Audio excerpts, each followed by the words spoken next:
Hello दोस्तों, आपका मेहर NCERT test में स्वागत है। मैं आपको आज सेकंड ग्रेड का ये सिलेबस है और टॉपिक दूंगी। उसके बाद उसका मैं टेस्ट लूँगी 15% या 20% का जो पूर्व एग्जाम में आए हुए हैं। तो प्रथम यूनिट है ना, हिस्ट्री ऑफ राजस्थान 8 से 18 सेंचुरी तक, और इसमें हमको देखेंगे कालीबंगा। आज मैं आपको टॉपिक पढ़ाऊँगी कुछ मोस्ट इम्पोर्टेंट कालीबंगा, आहड़, गणेश्वर और ये सभ्यताएं, और बैराट सभ्यता। ये चारों सभ्यता पढ़ाऊंगी एनसीईआरटी बुक के अनुसार। ये हमारे यहाँ एनसीईआरटी पॉइंट ही चलेंगे, एनसीईआरटी टॉपिक वाइज ही आपको पहले लेसन या यूनिट पढ़ाई जाएगी, उसके बाद आपको उसके पूर्व एग्जाम और इम्पोर्टेंट प्रश्न पढ़ाए जाएंगे। तो एनसीईआरटी बुक जो न्यू चल रही है वही पढ़ाएंगे। उसके बाद Gurjar Pratihar, Chauhan of Ajmer, relation with Delhi sultan, Mewar, Ranthambore और जालोर, इन सब से संबंध के अनुसार आपको पढ़ाया जाएगा। फिर आपका टेस्ट लिया जाएगा बाद में। ये हमारा राजस्थान में 10th क्लास में जो चल रही है माध्यमिक शिक्षा बोर्ड की न्यू एनसीईआरटी बुक यही आई है। इसके अंदर आप देखोगे तो पूरा राजस्थान का इतिहास, ये न्यू राजस्थान अध्ययन, जो हमारा राजस्थान अध्ययन न्यू एनसीईआरटी बुक आई है ये है। और इसके अंदर हमारा टॉपिक है प्राचीन सभ्यताएं, कालीबंगा, आहड़, गिलोट, बागोर, गणेश्वर और बैराट वगैरह सभी सभ्यताएं हमारी इसके अंदर आएगी। और यही हम पढ़ेंगे प्राचीन सभ्यताएं, जहाँ से हमें प्रश्न करने हैं। तो यहाँ से हम पढ़ते हैं। और ये राजस्थान का मैप है। हमारे सभ्यताएं सिर्फ 4 दी हुई है सेकंड ग्रेड में। एक तो हमारी सभ्यताएं हैं जो कालीबंगा जो यहाँ है, एक हमारी सभ्यताएं है कालीबंगा है वो यहाँ से है हनुमानगढ़ जिले में। दूसरी है यहाँ सीकर में गणेश्वर। एक और हमारे यहाँ हमारी सभ्यता है आहड़ में, ये हमारा उदयपुर है, यहाँ से आयर नदी के किनारे हैं। एक हमारी है बैराट सभ्यता जो जयपुर में है, और गणेश्वर सीकर में, मैंने बता दिया। 4 सभ्यताएं हमको पढ़नी है और वो अभी हम देखेंगे इम्पोर्टेंट पॉइंट के साथ, वो भी एनसीईआरटी बुक के अनुसार। ये राजस्थान की सभ्यताएं आप देख सकते हो, कालीबंगा सभ्यता और आहड़ सभ्यता, गिलुट, बागोर और गणेश्वर। और उसके बाद जयपुर में बैराट भी है। सभी सभ्यताएं होगी जो हम इम्पोर्टेंट और पॉइंट के साथ देखेंगे। एक ये बुक है जो राजस्थान की प्राचीन सभ्यता, ये 11 क्लास की हिस्ट्री बुक है जो ओल्ड आरबीएसई में चलती थी।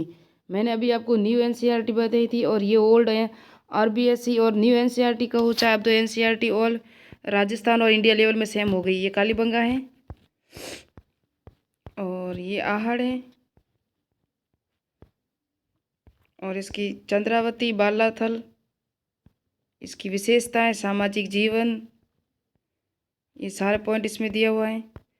तो ये हमको पढ़ना है एनसीईआरटी और आरबीएसई दोनों मिला के, और आपको इतना ही पढ़ना है ये सब। अब कालीबंगा से स्टार्ट करते हैं। ये कहाँ है तो घग्गर नदी का क्षेत्र, जो पहले पुराना नाम इसका द्रस्वती या सरस्वती नदी था। ये क्षेत्र हड़प्पा सभ्यता से भी प्राचीन कालीबंगा सभ्यता की सभ्यता विकसित हुई। राजस्थान में हनुमानगढ़ जिले में स्थित है ये, हनुमानगढ़ जिले में है ना। और ये 6000 वर्ष पुरानी है, इससे आपको याद रखना। जिस तरह आहड़ सभ्यता है ना वो 4000 वर्ष पुरानी है। और यहाँ कालीबंगा का नाम यहाँ खुदाई के नाम से किया, काली रंग की चूड़ियों के कारण पड़ा था। और काली जो चूड़ी होती है उसे बंगा पंजाबी भाषा में क्या कहते हैं, बंगा कहते हैं। और इसकी खोज सर्वप्रथम किसने की थी, 1952 में अमलानंद घोष ने की थी। किसने की थी, 1952 में अमलानंद घोष ने की थी। और इसका उत्खनन कार्य 1961 में बीबी लाल और बीके थापर ने किया था। इतना ही इम्पोर्टेंट है, इसके अलावा इतना कोई इम्पोर्टेंट बाकी है नहीं। और इसको 2 भागों में बांटा गया है, और ये 5 स्तरों में थी। ये अभी फर्स्ट ग्रेड में एग्जाम में आया था कि कालीबंगा सभ्यता कितने स्तरों में थी, तो 5 स्तरों में थी, और यहीं से प्रश्न आया था। और प्रथम स्तर है ना वो हड़प्पा सभ्यता से भी प्राचीन है, और तीसरे चौथे में समग्र में हड़प्पा सभ्यता के सामग्री के समान ही समकालीन है। तो और कालीबंगा सभ्यता 2 भागों में बांटा गया है, प्राक हड़प्पा सभ्यता और हड़प्पा सभ्यता। कालीबंगा सभ्यता सुव्यवस्थित रूप से बसा हुआ नगर था। मकान बनाने में मिट्टी की ईंटों को धूप में पकाकर प्रस्तुत किया जाता था। उत्खनन में मिट्टी से बर्तन और उनके अवशेष पतले और हल्के तथा सुंदर, सुंदरता और सुडौल का अभाव, बर्तनों का रंग लाल जिस पर काली एवं सफ़ेद रंग की, किसकी, काली एवं सफ़ेद रंग की रेखाएं खींची हुई होती थी।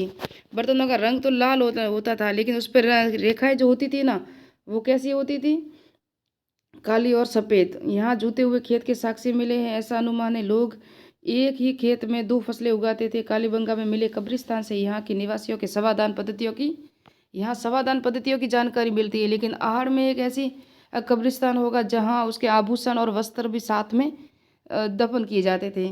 तो साथ ही एक बच्चे के कंकाल की खोपड़ी में 6 छिद्र मिले हैं, जिससे मस्तिष्क शोथ बीमारी का इलाज का प्रमाण माना जाता है। यहाँ से प्राप्त खिलौना, बैलगाड़ी, हवन कूड, लकड़ी की नाली, बेलनाकार मोहर का हड़प्पा सभ्यता से अपना विशिष्ट स्थान है। तो ये सभ्यता थी। यहाँ प्रश्न आया, मैंने बता दिया। और नेक्स्ट में आपका टेस्ट लूँगी, वहीं से बताऊँगी। और ये आप PDF है, पूरी पढ़ लेना। यहाँ से मैं आपको टेस्ट बनाऊँगी कल, और इसके 15-20% आपको मिलेंगे। ये नहीं कि इससे मिलेंगे, सारी जो टॉपिक मैंने अभी बताया है पूरी इन यूनिटों से मिलेगा। फिर राजपूत, फिर परतियार, गुजर परतियार, चौहान सभी पढ़ेंगे। तो इसी तरह मिलते हैं नेक्स्ट वीडियो में इम्पोर्टेंट प्रश्न के साथ, इस टॉपिक के टेस्ट सीरीज के साथ।